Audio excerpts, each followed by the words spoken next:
पितृवरेण्यं भर्गो देवस्य धीमहि धियो यो नः प्रचोदयात् स्वाहा।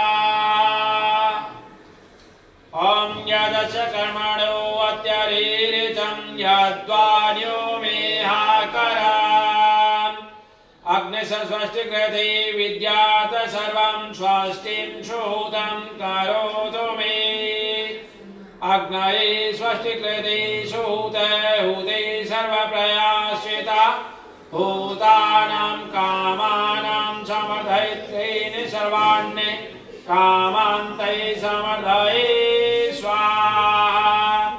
इदमग्ने स्वस्तिकृते धन्नो मम। ॐ